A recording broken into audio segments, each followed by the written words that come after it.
There was a tweet out there, and listen, for what it's worth, when it comes from Adrian Wojnarowski, friend of the show, we take it very seriously, right?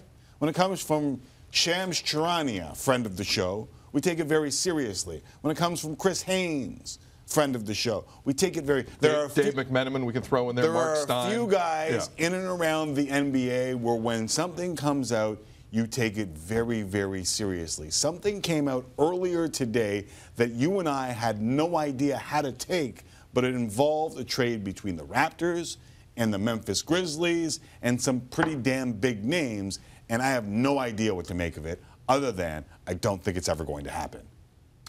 But Tim, we live in a world in the NBA where how dare you for saying that?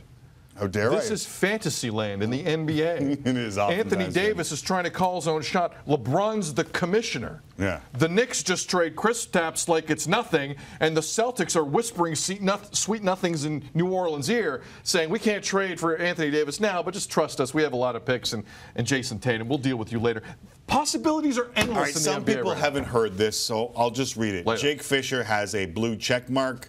He works as a SI insider. Correct. Jake Fisher is a NBA producer and reporter for SI now. He also looks like Joe Ingles of the Utah Jazz. Kind of. Side note. While Memphis has most seriously continued dialogue with Utah and Detroit on Mike Conley trade packages, the Raptors called Memphis offering Kyle Lowry and Jonas Valanciunas for Conley and Marc Gasol. Lowry is aware of Toronto's general trade discussions. Now, Michael Grange followed that up, and I don't want to poop on it immediately, but Michael Grange followed up and said the version of Lowry and JV for Conley and Gasol talks I'm hearing is that they were initiated by Memphis as they try to assess the market for their players during their teardown. It did not progress very far. Okay. Hold on, sorry. I'm late on that. Are the Raptors at the point where they would? I don't know why the Grizzlies make this deal. Like if you're trying, I know why the Grizzlies make if you're trying to tear this down, getting an aging point guard with a bit of a back problem and a not so young Jonas Valanciunas, he's still relatively prime. How does this help you in any way, shape, or form if there's not add-ons that haven't been talked about in any of these tweets? If you're the Grizzlies, I would assume, just walk with me down this road here, McCall. Walk with me. I would assume the Grizzlies are under the impression Marc Gasol is going to opt out of his contract. Okay. So they're going to lose him.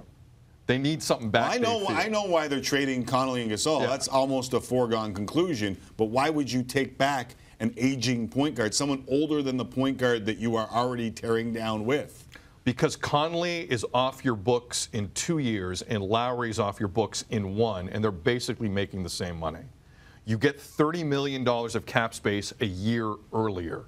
Is the only thing financially that you can look at with the Lowry-Conley swap? Because it's not like Conley's at the top of his game. He's not a top point guard anymore. He's not that guy. Never really. Was he? Was he the top point guard in the NBA? No, he was Never paid. really was. He was paid like that. He's a really good player. I don't know if he's a great player. At the best. Right. And he's had a ton of injury issues as well. I think financially for Memphis, this frees up more money sooner. That's what they're thinking. Past that, it does nothing for Memphis. Absolutely nothing. Okay. If you are the Raptors and you look at this, then you know Kyle's back is way more jacked up than they're letting on. Because that makes no sense.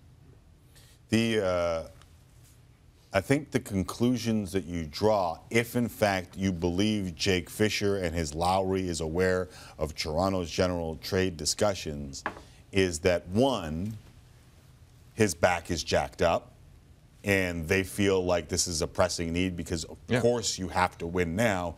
And if your point guard and his back aren't good, you aren't winning. And you're going to need it good for 2.5 months. Right.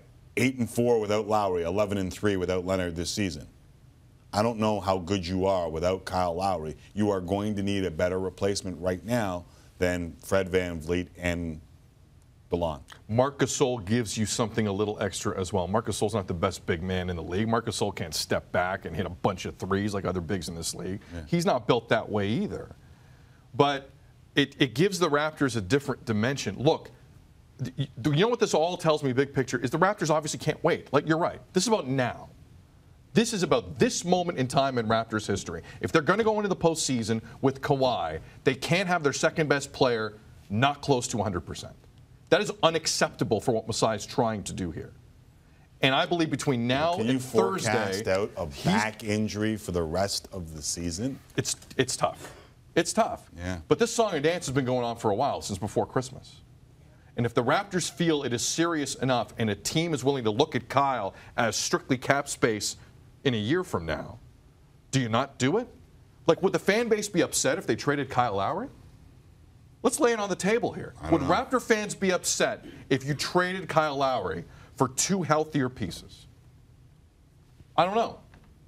I feel like there's some Kyle fatigue in this market. There is some Kyle fatigue. Without a doubt, there is some Kyle fatigue in the market, but he's also, when he's been out, it has hurt them more than when Kawhi Leonard's been out, and Kawhi Leonard was being talked about as an MVP early on in the season. So then get a guy like Conley in who can maybe soften that blow a little bit and add a guy like Gasol.